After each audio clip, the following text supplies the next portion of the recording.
So I'm very happy to introduce Luis Núñez-Betancourt from CIMAT, who's going to talk to us about differential powers of ideals. Yeah. Luis? Okay. Thanks, Mel. Thanks, Mel, for the introduction. And before I start, I want to thank the organizers for giving me the opportunity of speaking today, and also for organizing this wonderful seminar. It has been a pleasure to follow the talks this summer. Okay, so today we're going to talk about differential powers of ideals, and this contains results from 3 different projects.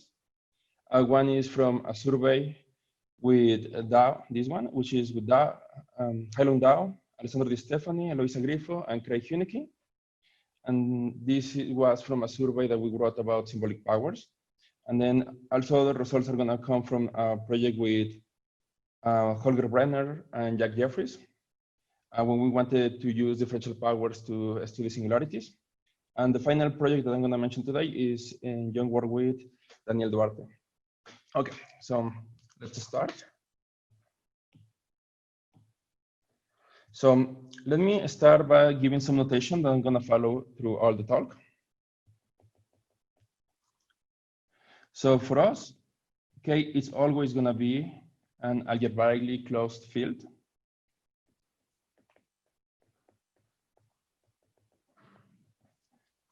R is always going to denote a finally generated K algebra, which is also a domain. And D is always going to denote the dimension of the ring. And M is going to denote a maximal ideal. No one in particular, just a maximal ideal. Okay. So let me start doing an overview about differential powers. Sorry, differential operators.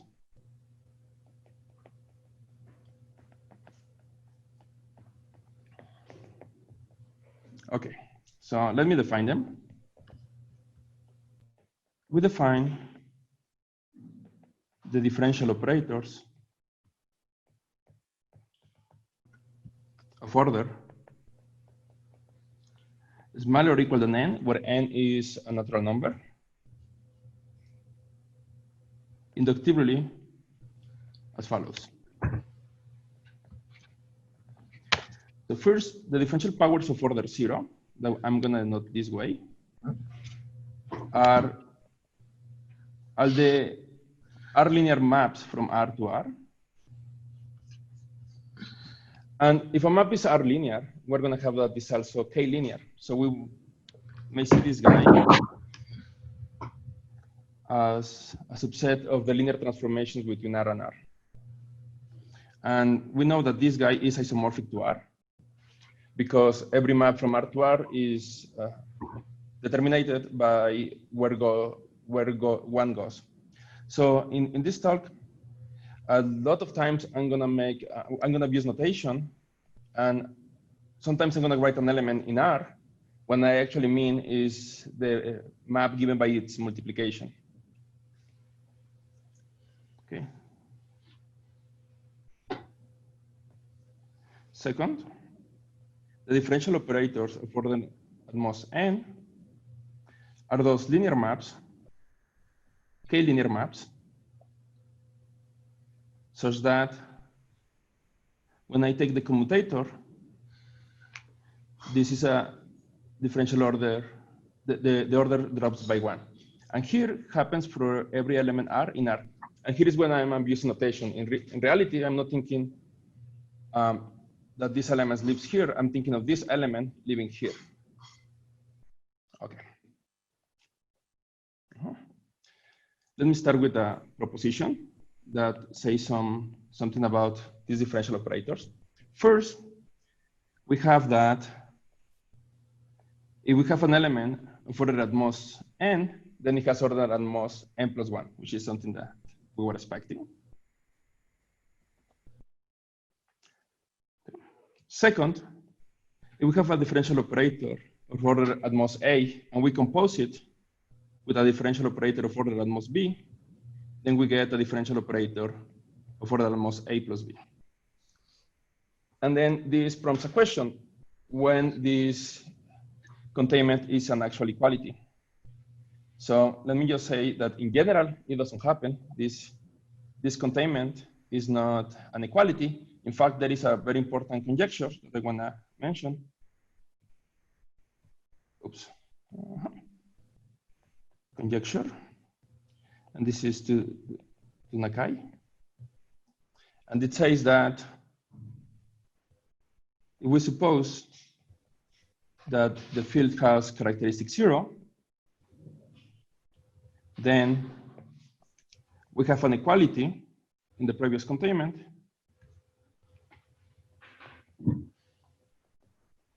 if and only if R is a regular algebra. So in some way, this conjecture is expecting that differential operators, how they behave, and this detect singularities and regularity. And this is going to be part of the theme of this talk. Luis, you forgot to write the equality there. Oh, great. Thank you.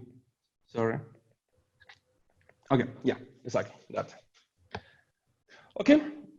So in general, we don't expect this equality to happen. Now, so what are the differential powers? So the differential operators. These we like to think. The way I like to think about this is like a higher derivatives. And let me mention a proposition that justifies this. The differential powers, the differential operators of order at most 1 are isomorphic to R, which we know the ones of order 0, plus the derivatives. And let me just recall that this is all the elements, the maps from R to R that are k-linear, such that satisfy the Leibniz rule.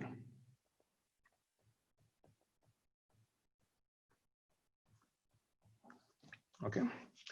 We're going to prove this in a few minutes. So let me just give first to some examples and then some properties of this ring, sorry, of these differential operators. And I would like to define the ring of differential operators.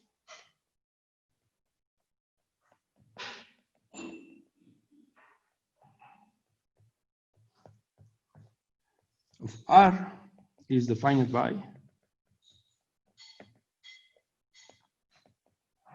so we take the union of every possible differential operator without taking into consideration the order, all of them. Okay, so from what we got here a bit before, from this proposition, we can see that this guy is indeed a filter ring. And indeed is contained in the ring of linear transformations. Okay. So, okay. And because this guy is a subset of maps that goes from R to R, we get immediately that R is a left DR model, where the action of a differential operator is just by evaluation. Okay. So let's discuss some examples of these rings. So, oops. So if S is a polynomial ring in T variables, and the characteristic of the field is 0, then the ring of differential operators is actually the Weyl algebra. And by this, I mean, I take R, and here R, I'm thinking as those R linear maps that I mentioned before. And then we add the k-linear maps given by the derivatives. So this ring is really nice. So this guy is left and right Noetherian. In fact, if we take the associated graded, which I'm going to define now, so if we take the sum of the nRk, and then we model the ones of previous order. This guy is going to be isomorphic to polynomial rings in twice the number of variables. So it's going to be regular.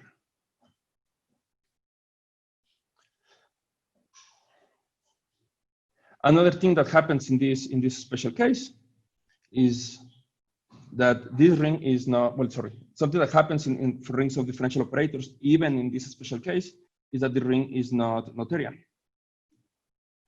So let's see. So if I have the derivative with respect to the first variable, and I want to multiply it by that variable, and I take the other, so take x1 times d1. So I want to check if these guys are the same. And because I'm thinking of these guys as maps, well, what I have to do is evaluate. So I'm going to evaluate in one and see what I get. So in the one at the top, if we get the map defined by multiplication by x1 and we evaluate it at 1, what we're going to get is x1. And then when we apply the derivative, what we're going to obtain is 1. On the other hand, if what we do first is taking derivative, we're going to get 0, and then we get 1. So this means that the ring of differential operator, even in this nice case, is not Noetherian. Sorry, not commutative. Okay. So what happens in prime characteristic? So here we're going to have a problem. And this is that if we take a derivative with respect to a variable, and that variable to the p, so here what we're going to obtain is p factorial. But we're in prime characteristic, so this is going to end up to be 0. And this is going to happen if we take like any variable or composition of variables. Sorry, any derivative of composition of derivatives when we're evaluating this guy. So that's going to be a problem. And the solution is, well, just try to avoid that case or try to divide by p factorial. So we're going to introduce things like look like this that act as if we were dividing. And this map is going to send x to the p to 1. So this is like the idea, how we want to solve this. So let me do this formally. So what we're going to have is, in general, if alpha is a natural number, we're going to take the map with respect to one variable, the derivative with respect to one variable, to the alpha, and we're going to divide by alpha factorial, something that is going to be done this way. And when we evaluate in an element x to the beta, so this is going to be, well, first, if alpha is bigger than beta, this is going to be 0, no? Which is kind of what we expect. But if not, if alpha is smaller or equal than beta, then what we're going to obtain is beta choose alpha, x to the beta minus alpha. And you can check that this is the same effect that happens in characteristic 0. You have this as an honest, division or fraction. But if we're in prime characteristic, then this also makes sense because now this guy is an integer. So the ring of differential operators in this case is going to be R, but this time we have to add all of these maps.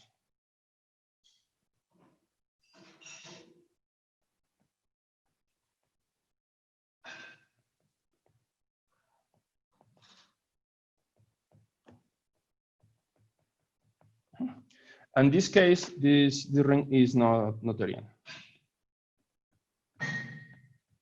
on any side.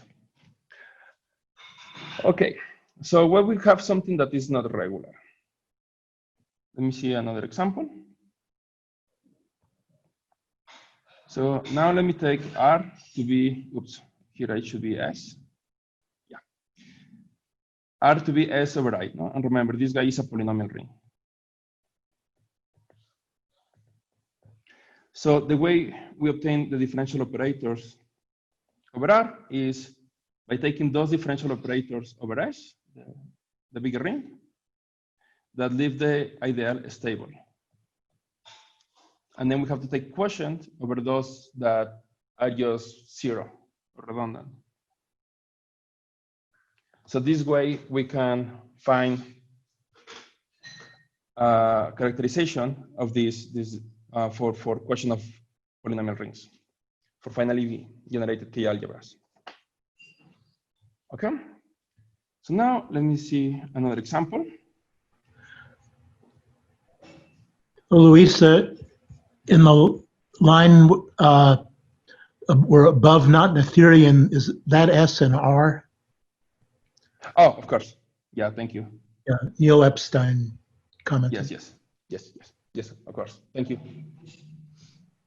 So now, let me see another example.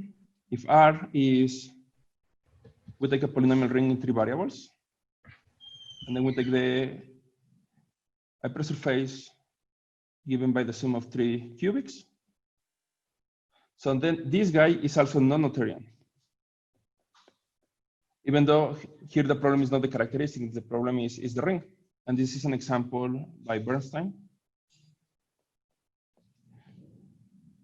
Helfand, and Helfand.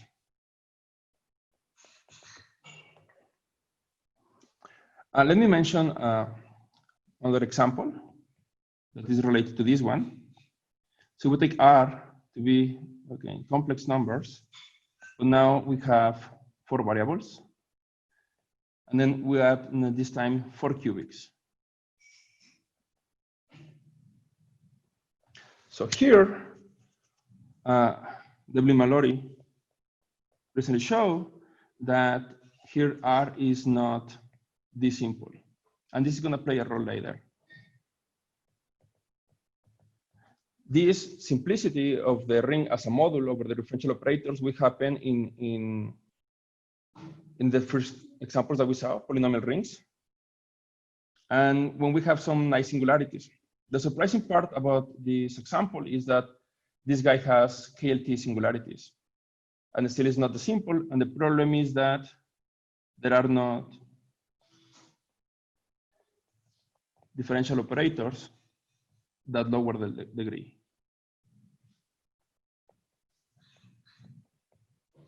Okay.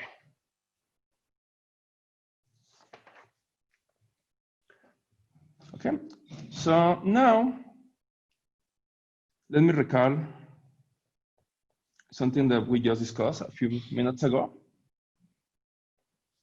The differential operators of order n minus 1 is R sum with the derivatives. So this fact is telling us, no, like when we get differential operators of order 2, it's like somehow derivatives of higher order, but it's just not, it's more than multiplication just of derivatives. So I want to try to discuss this in more depth. And for that, well, something that we know is that the derivatives are in fact represented by the Scalar differentials.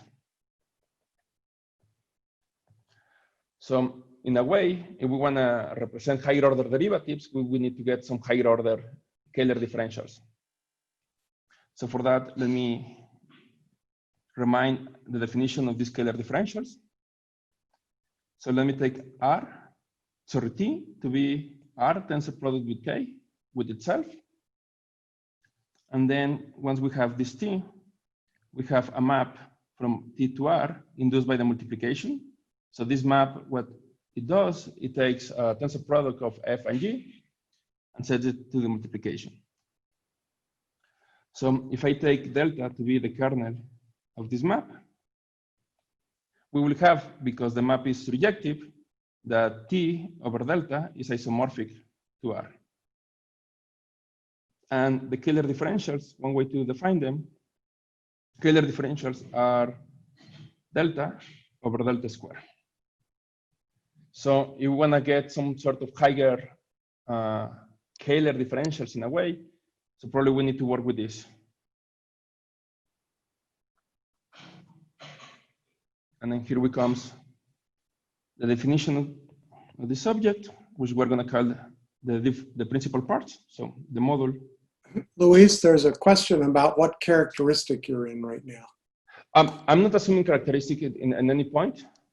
So when something is explicit of characteristic 0 or characteristic P, I'm going to mention that. I'm going to write it. So right now, no characteristic assumption. So the model of principal parts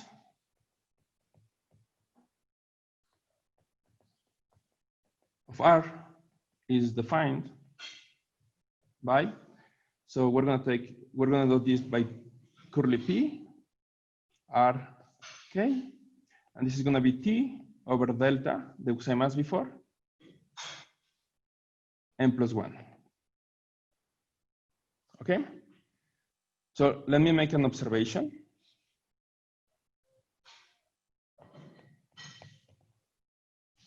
So if we take P1,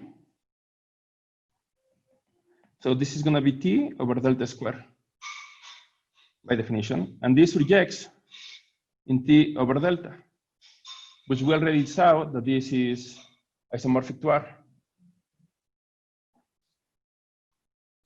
And then the kernel of this one is going to be delta over delta square, which we already discussed that this is how one can define the Scalar differentials.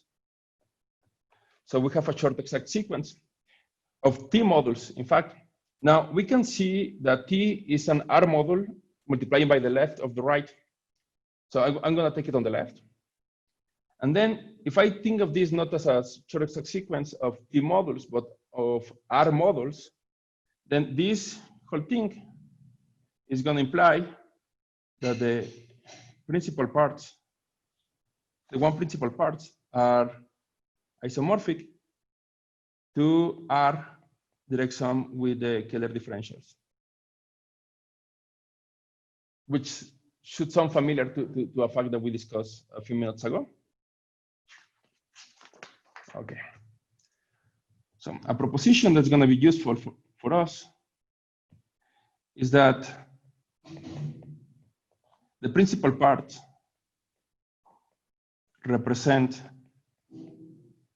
the differential operators in the same way that the Scalar differentials represent the derivative.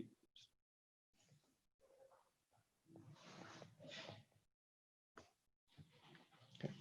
And as a consequence, from this observation, together with this, we're able to prove that the fact that we had before.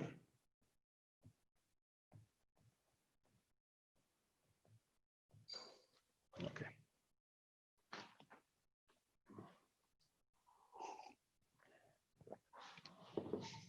Okay. So after this review of differential operators, let me start defining the differential powers. Okay. So this definition started in a work on symbolic powers, actually. And this is going to look familiar to the people who attended Eloisa Griffo's talk or Jack Jeffrey's talk. So this is in this young work. So let I be an ideal and n any natural number, then the nth differential power of I is defined by, so all those elements in R such that when we apply any differential power of order at most n minus 1, this stays in the ideal. Okay? So all those elements, when we apply a differential power, sorry, a differential operator up to a certain order, stays there. And let me list and list a few properties. First, the differential power of an ideal is again an ideal.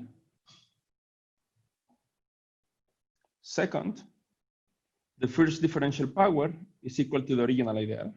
And we can see that precisely from here, because then we need all the elements, and when we multiply by R, it stays in the ideal. Well, this has to be the ideal itself. Third, the differential powers decrease when we increase the power. So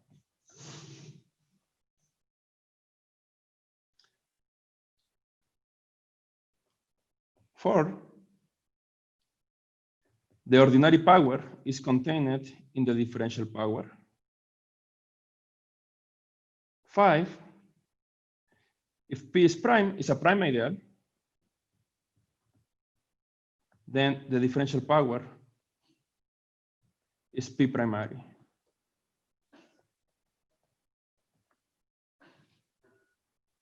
And 6, which actually follow from 4 and 5, is that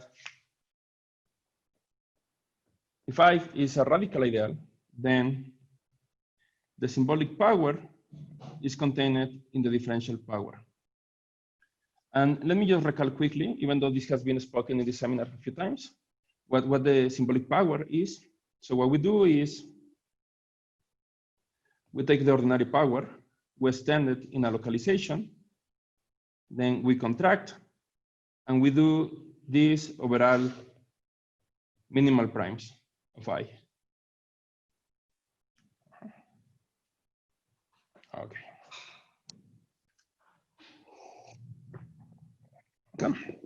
So let me mention one result about this that came from that survey.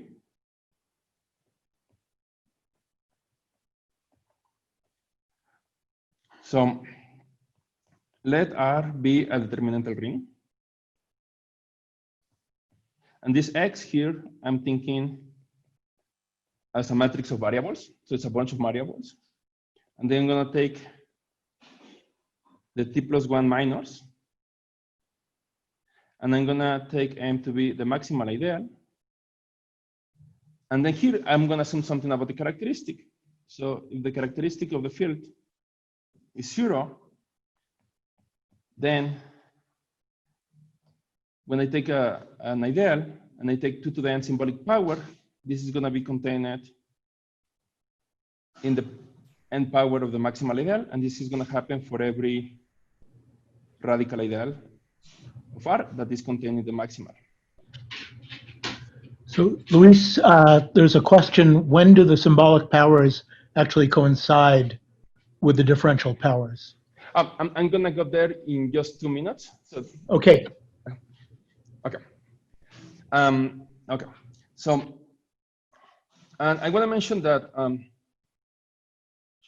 we know from work of Huneke, Katz, and Baledish that there is always a C here that you can put here, such that any symbolic power is contained in a maximal ideal, in a power of the maximal ideal.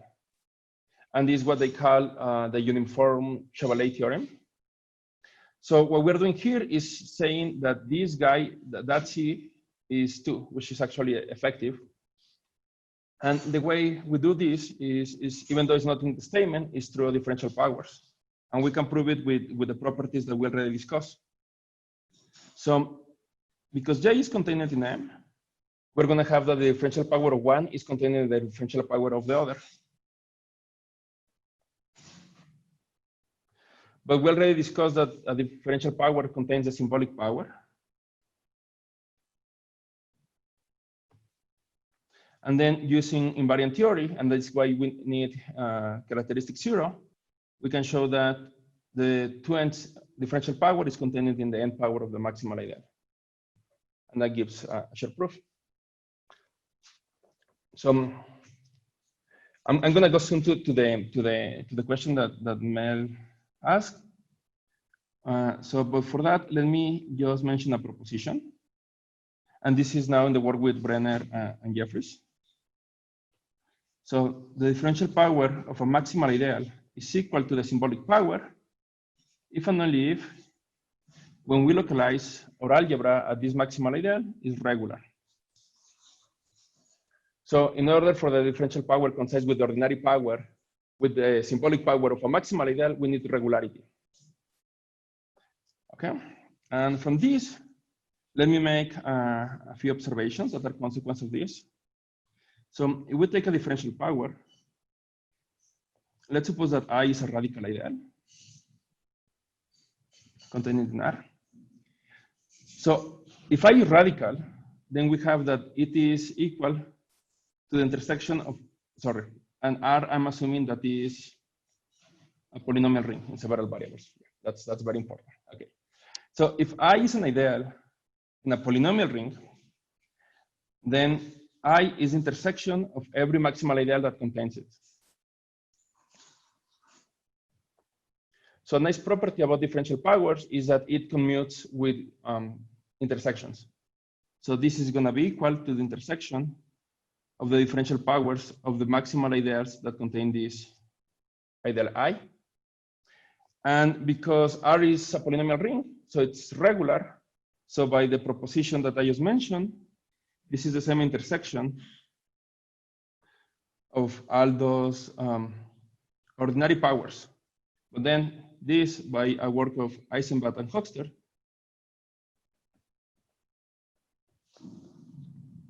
then this is equal to the symbolic power.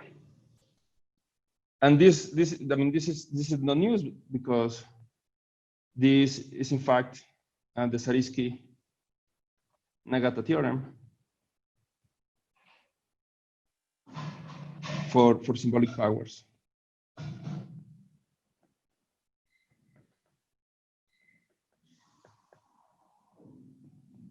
So to answer the question is, if your ring is regular, R is regular, then they are the same. But there's only when that happens. And maybe later, if there is time, or maybe in the T, I can mention a more precise statement on when a prime ideal is, symbolic power of a prime ideal is equal to the symbolic power, its differential power. But I think this should give an answer. Okay. So something I want to mention from these results is here in this work with Brennan and Jeffries. This proposition over here is telling us that differential powers do detect regularity, do help us to find if a ring is regular or singular. So what we try to do using in this work is trying to use how much this guy is far from this one to measure singularity. And this is where this concept that we call differential signature enters. So let me now talk a little bit about this.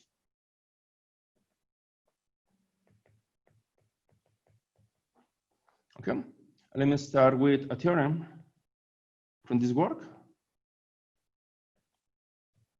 And this says that the length of R over the differential power of a maximal ideal is equal to the free rank that I'm going to note as FR of the principal parts n-1 are localized at K. And here is just the localization of the ring of the model of differential parts that I mentioned before. So let me recall what I mean by what the free rank is. So this means that if I take the model of principal parts and this number is equal to A, then the model of principal part is isomorphic to a free model of rank A plus something else, and this guy has no free summand.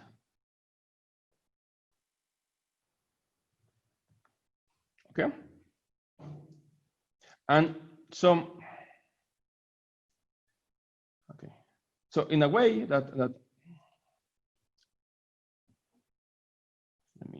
so this result says, or one can reinterpret this as that this guy is free if and only if this guy is localized at M is regular. And this is, let me see. this is not that surprising, at least in one direction. Now we know if something, the ring is regular, scalar differentials, something is regular if and only if scalar differentials are free, the model of scalar differentials. So this is like a higher order of that. And one direction, the one that this guy regular implies is free, that's pretty easy to show. But the other needs a little bit more work and goes through these things. Okay. So let me define now the differential signature. Oops.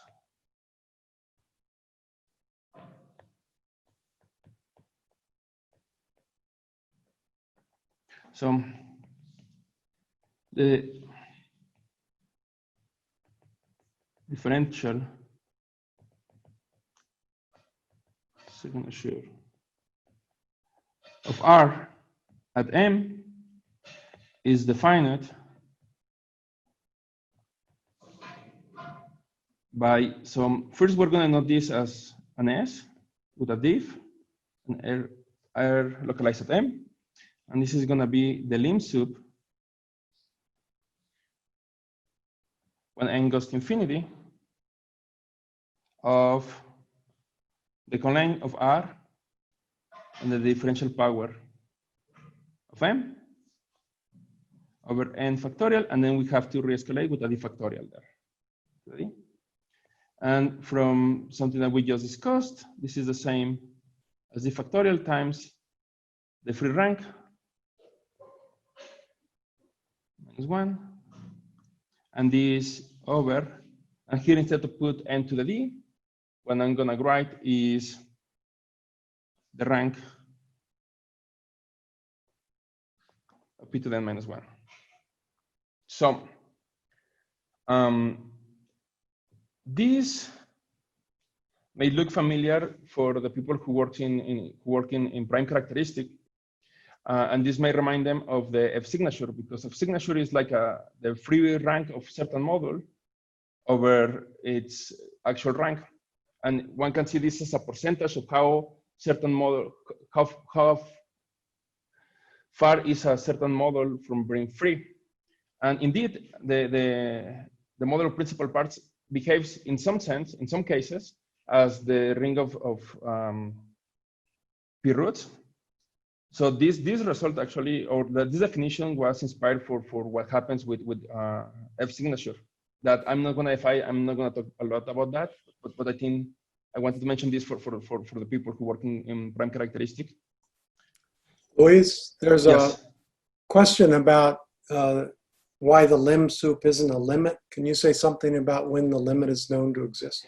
Yes, and I'm gonna go there just after this, is in just like 2 or 3 minutes.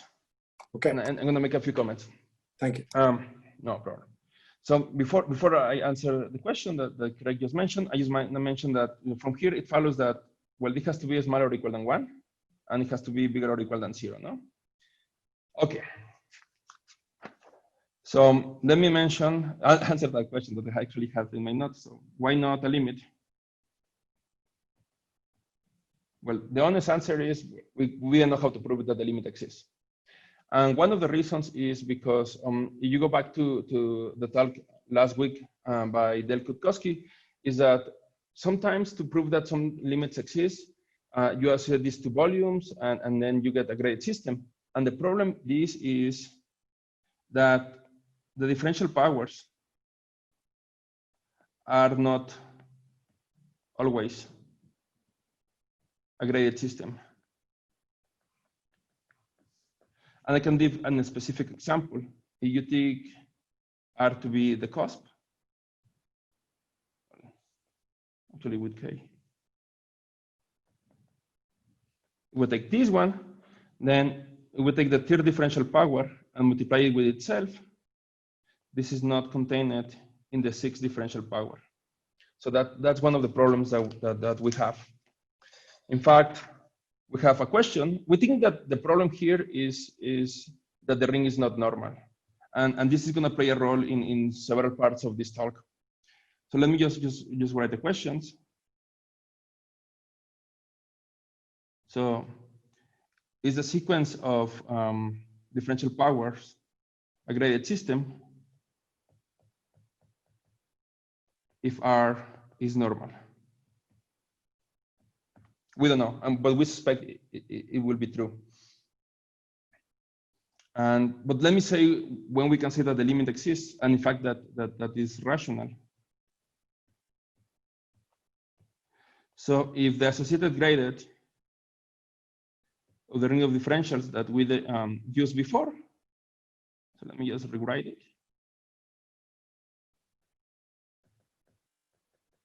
which is actually a commutative ring.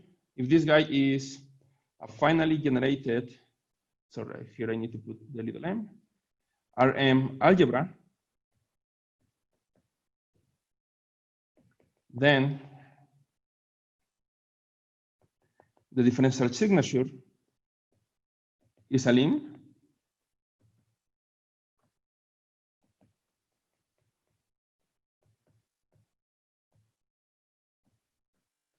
but it's also rational. And one may wonder, well, you proved, one may suspect that we proved this by showing that the set of differential powers is a graded system, but it's not what we did. What we did actually was, because this guy now it's a commutative ring, we used the differential powers to build a model whose multiplicity will be the same as the differential signature. And then from there, it follows. But even in this case, we didn't show that it's a graded system. So now let me mention a few examples of how we can compute differential signature. So first, let me take R to be the ring of invariance of S, where S is a polynomial ring in a few variables. And then I'm going to assume that a group is acting here, and that the order of the group is a unit in K. So it's not, okay. And then I'm going to take M to be I take the maximal ideal in S, and then I'm going to contract it back to R. Okay, so here, the differential signature at this ideal is going to be 1 over the order of the group. And for the people who has worked with the signature, then they are the same. In this case. So, Luis, there's a question. Mm-hmm. What does differential signature detect that F signature does not? Oh, well, in this case, they're measuring something different because, one is Frobenius, one is differential, but, these two are related. I think in the spirit, they detect a lot of the same things, and I'm gonna show more examples, more results that they do. But one of the advantages of differential signature is that it's more computable. One can compute it, and that's the next example that I wanna show. So if R is again in the ring, sorry. It's a determinantal ring. Again, we have a matrix of variables. Now I want to say that this is A by 10, A by B, and I take the minors T plus 1 of X, and we take M, the ideal given by the variables. Then the differential signature can be computed. And this is, I must say that also the characteristic of the field has to be 0. So then the differential signature is equal to the Hilbert-Sum multiplicity over 2 to the T A plus B minus T.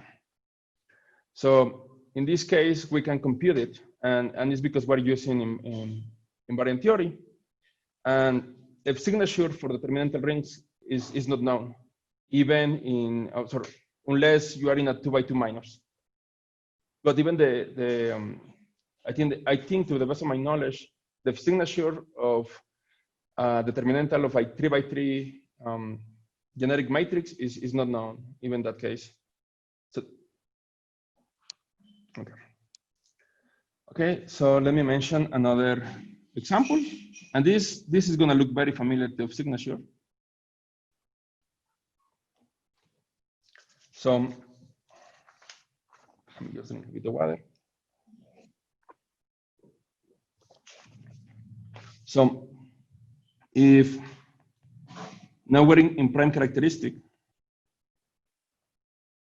and R is F pure, and please forgive me, I'm not gonna define F pure in this talk, but 2 weeks ago in this seminar, Hailun Dao talked a lot about that. And I just wanna mention that F pure rings are very similar in some sense or in some aspects to Stanley Reisner, but they are not the same. Okay. So if the ring has prime characteristic and R is F pure, then we're going to have that the differential signature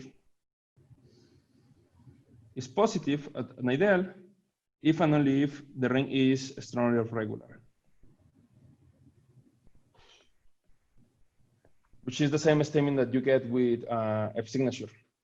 And okay, I'm not going to define strongly regular, but I want to mention first that Anurag Singh spoke about this in his talk in the seminar. But I want to mention some properties that the strongly regular strongly regular rings have that are very nice. First, they are normal domains, if it's local. Cohen-Macaulay, D-simple as modules. And this corresponds to KLT singularities in characteristic 0, except in this aspect from something that we discussed before from David Maliori's example. Okay. Okay, Luis, there's another question. Okay. It says from Neil, it says, what do you mean by M in the theorem in the middle of page 12? I guess this one. No, M is the ideal, the maximal ideal generated by. Yeah, it's just the maximal ideal. Yeah. It's generated by all the variables, the images of the variables in this question ring. Okay, so let me make a final comment before we go to a break.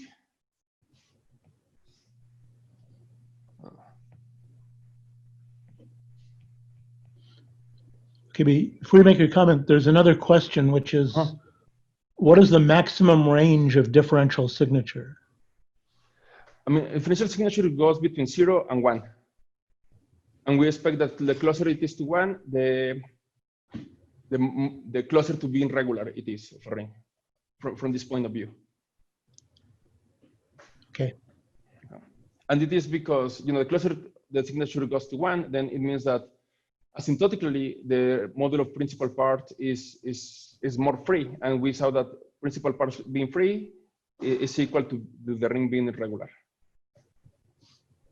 Okay, so a final comment in this is that Jack Jeffries and Ilya Smirnov used differential signature to bound the local et al. Fundamental group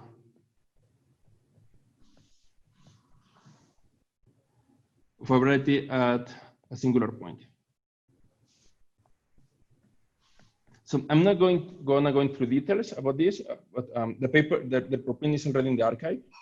But this is something that has also been shown in prime characteristic for using F signature. So this gives some characteristic free approach. And I think this is a good moment for a break. And then we come back with more about differential powers and singularities.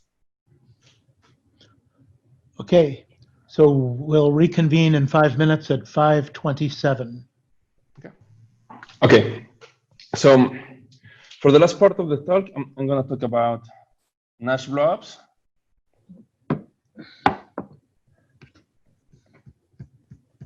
And this is young work with Daniel Duarte. So I want to start this part with a disclaimer.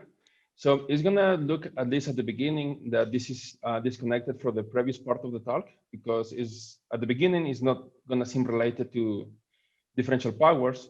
But if you are patient, then after a few minutes, this is gonna seem related. Then I'm gonna use differential powers. Okay, so for that, let me just establish some notation. So let X be an irreducible algebraic variety over K of dimension D. And I mean, this is not necessary, but I'm gonna be thinking that X is isomorphic to the spec of R. Okay, so now suppose that X sub 0 is an element in this variety, and at this point the variety is non-singular. So then what this means is that the ring of germs is regular, and I'm gonna denote the ring of rings this way. So I'm gonna drop the big X from there. And then its maximal ideal, which I'm gonna note this way, is generated by D elements. So when I take the ordinary power, this is gonna have length D plus N over N. Okay, so this means that we can see this guy as a element in the Hilbert scheme D plus N of our variety X. Okay, so now with this on hand, I can define the Nash blob. And before I say who defined this and to name the people who was involved in this definition, let me first do a little bit of the definition, talk a little about what it is, and then I go back to say who introduced it. And okay, so the end Nash blob of X is defined by, so I'm going to note this way, Nash of N of X. And what I'm going to take is, I'm going to look, sorry, I'm going to need more space, so let me do it here. For all the points X in a pair, where the first entry is going to be X, my variety. And then I'm going to look at this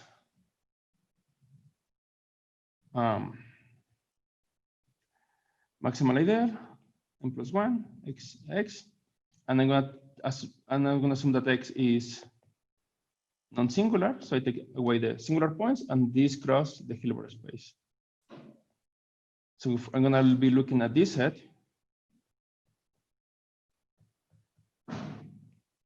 and then I'm going to take its closure. No?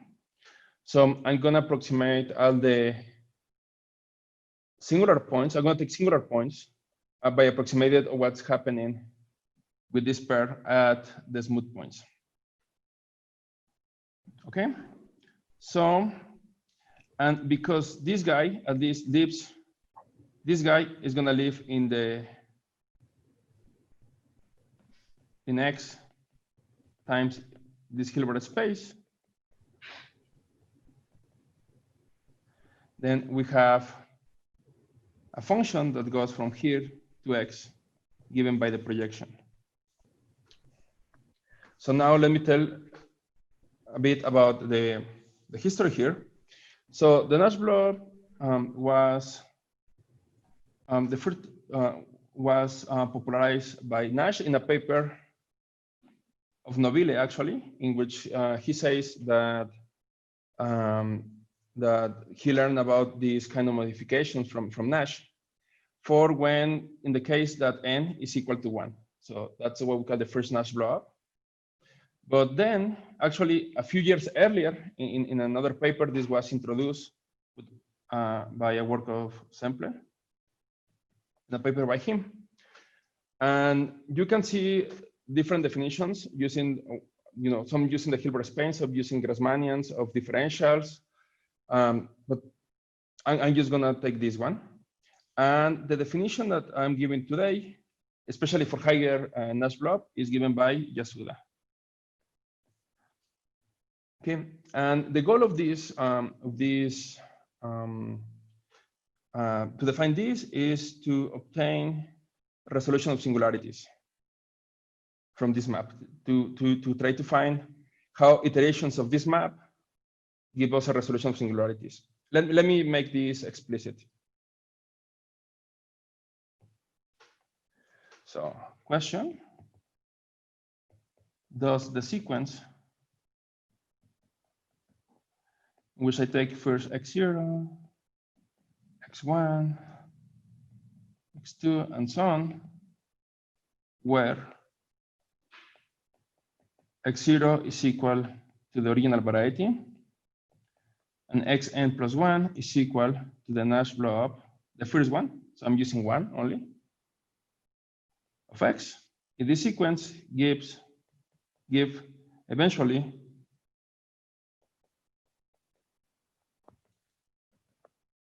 a resolution of singularities.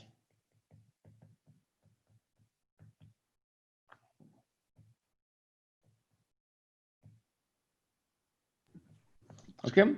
X or XN there? XN, thank you, man. So X1 is the classical Nash blow-up? Exactly. X1 is the classical blush, and then X2 is the Nash blow-up of the Nash blow-up, and then Okay. X3, and so on. And but only the first Nash blow-up when n is equal to 1.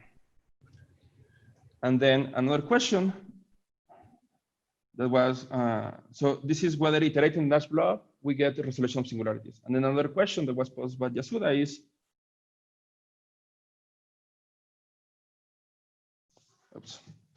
if there exists a natural number such that the Nash blow-up of x, the n Nash blow-up, here it's higher order, is non-singular. So here is the question: if maybe we don't have to iterate Nash blob, but if you take n big enough, then you get a resolution of singularities. And all these maps that are happening here are given by this pi that I defined before. Okay, it's not any map. What are you assuming about the field here? It's the same as the beginning. It's algebraically closed. It is algebraically closed, but Yeah. nothing about the characteristic. Not yet, and that's going to play some role soon. So yeah, this can be defined without taking the characteristic in account. However, most of the results has been done in characteristic 0. So let me just give some answer to these two questions. So Nobile say that this is true for curves if the characteristic is 0, of the field is 0. And then for the second question, Yasuda, so let me just write here, Nobile. And then in the second question, Yasuda proved that this is also true for curves, again, if the characteristic is 0. This is by Yasuda. But in general, actually, this turned out to be false in general. And this was given by an example given by Toyama.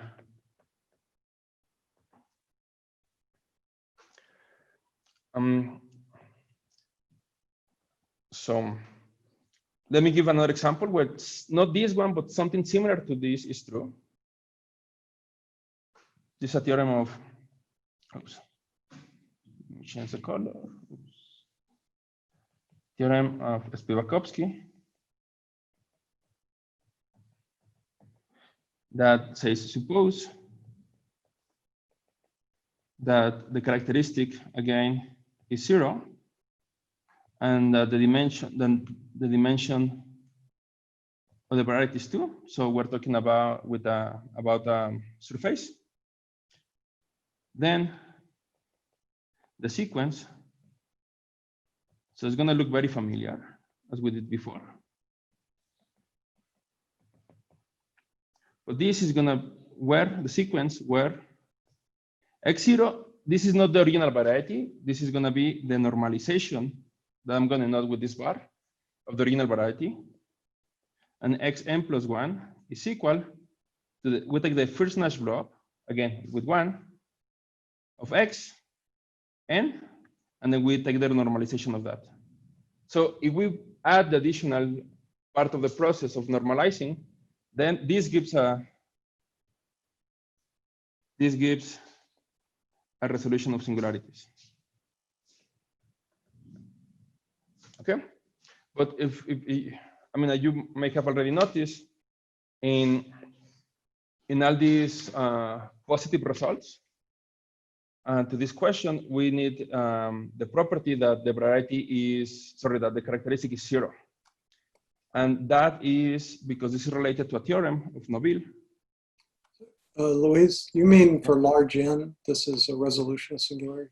Exactly, exactly. So if we continue taking the process, then we're going to end up with a non-singular variety. And then when we compose all the maps, then we get a resolution of singularities. Yes, thank you, Craig. So a related question came up about when this sequence is constant, and or suppose you start with a non-singular variety, what happens? Oh yeah, actually that's going to be answered by this theorem. Okay, thank you. So if the characteristic of the field is 0, then the first Nash blob is isomorphic to x if and only if x is non-singular.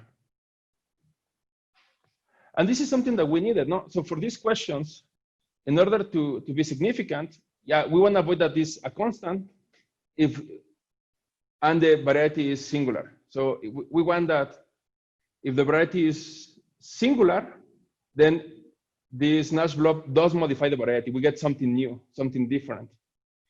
And this is how this theorem of Nobile make the questions to be significant. But okay. But did you see, again, we're seeing characteristic 0. And this is because this theorem fails. Nobile proof actually gave this example that this fails for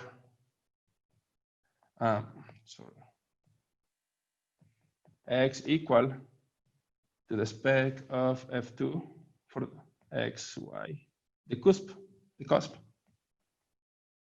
We need a little Rayleigh clause, so let me just do this.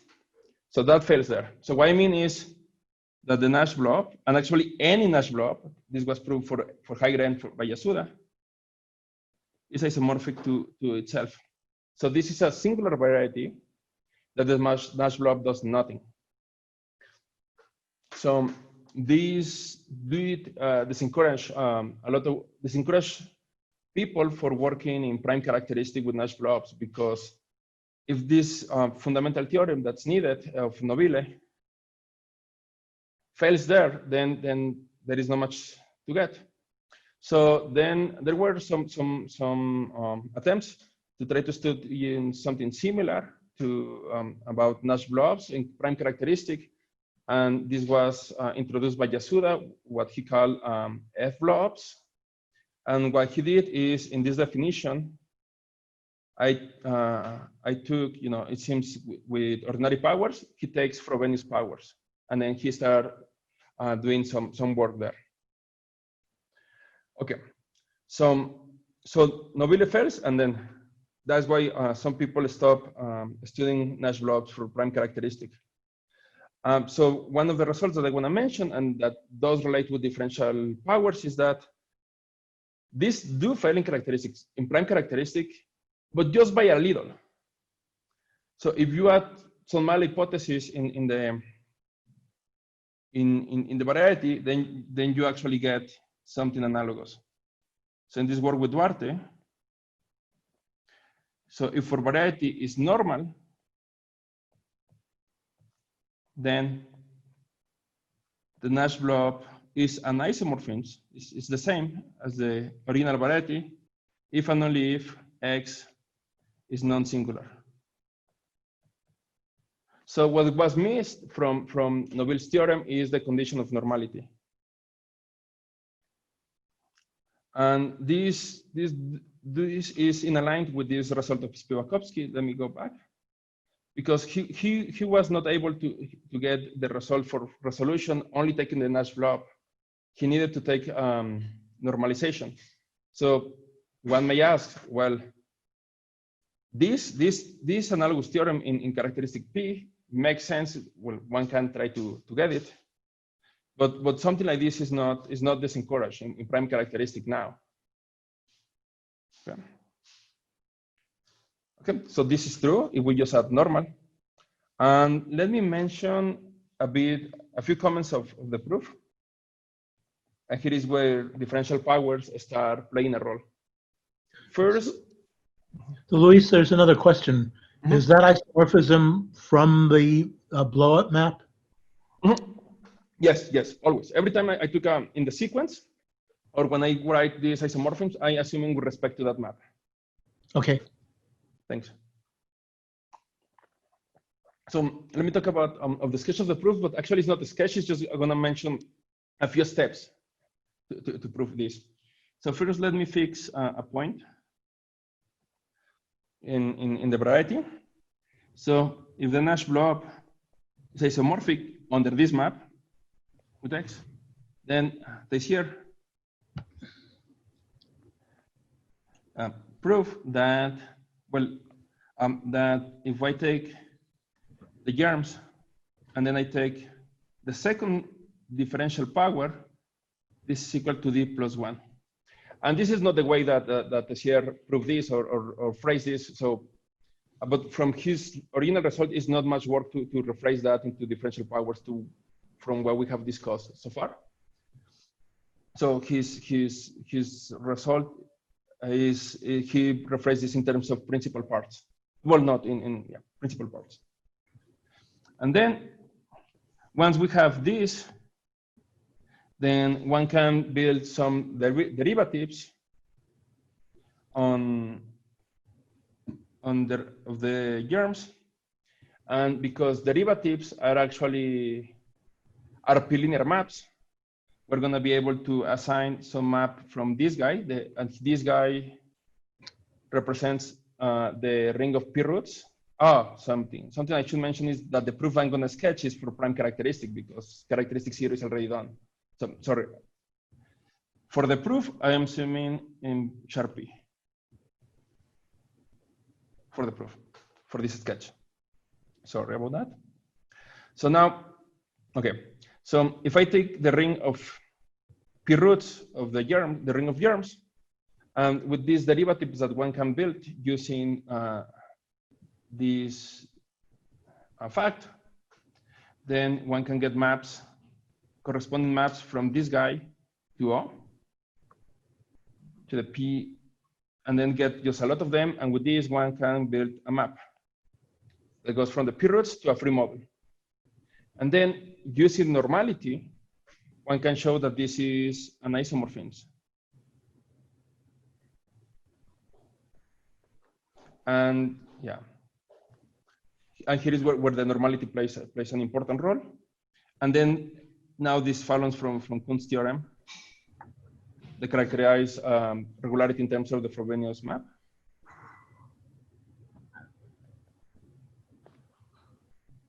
Okay.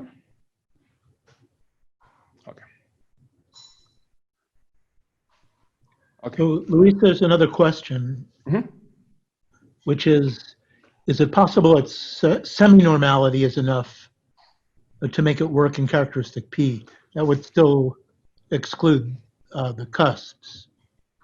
Ooh, Do you know? I don't know, but I don't think so because I don't know, but my gut tells me that you do need full normality, but I don't have a counterexample of a proof.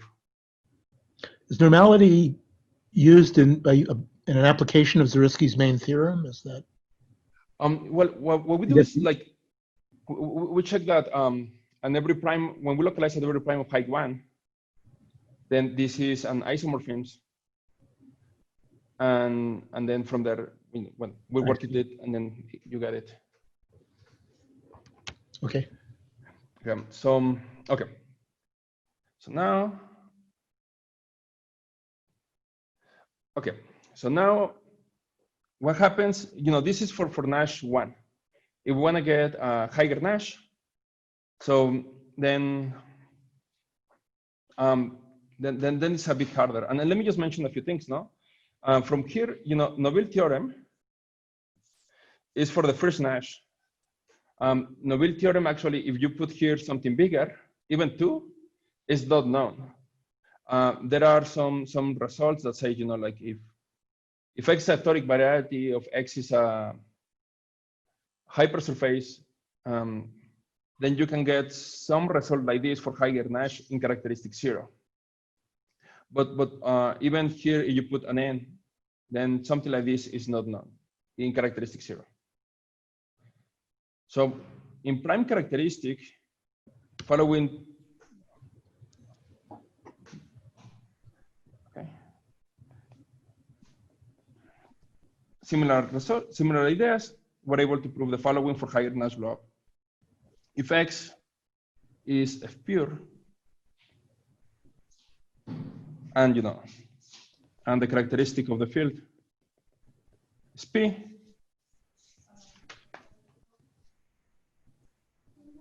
and the N Nash blob is isomorphic to X for some N bigger or equal than 1, then X is strongly off-regular.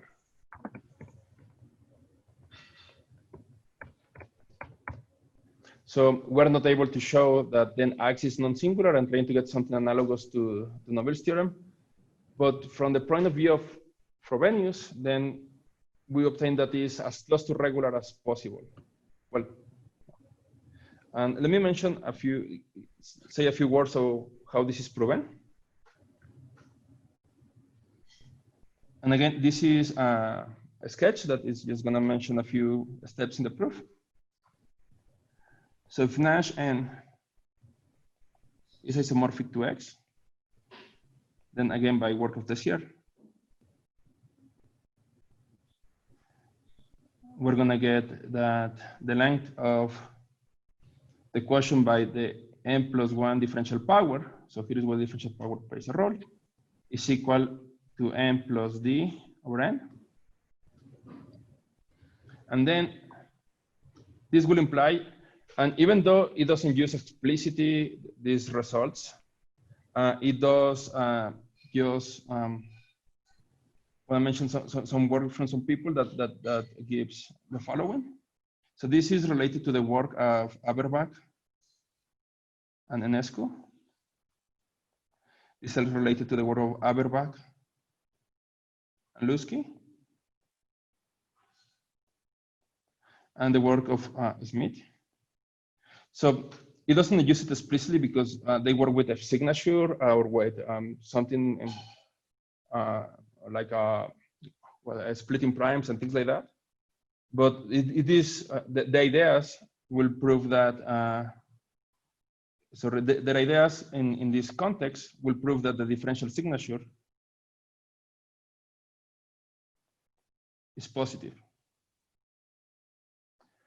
So from the theorem that we mentioned a while ago, that means that X sub 0 is strongly off-regular.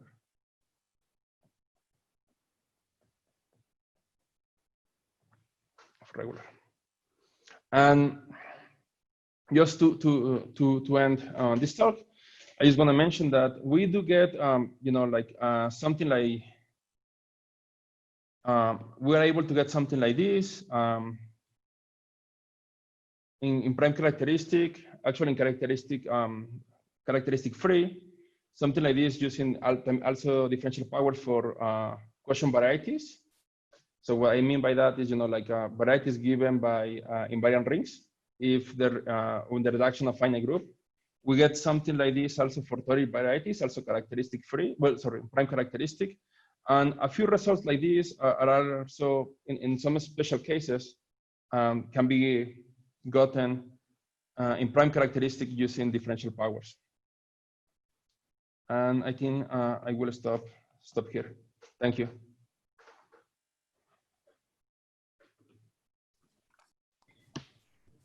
Thank you very much, Luis. That was great.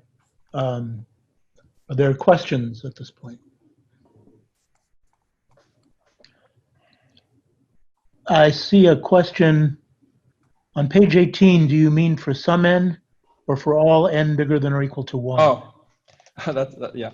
For some, and I'm sorry. This is a mistake that we also made when we posted the preprint in the archive. So yeah, it's for some n.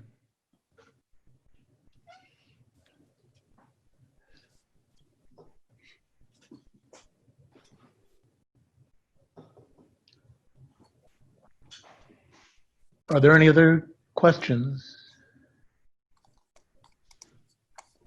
Well, let's thank Luis again. Thank you. Thank you. It was Thank a you, really, Luis. really nice talk. Thank you. Thank you.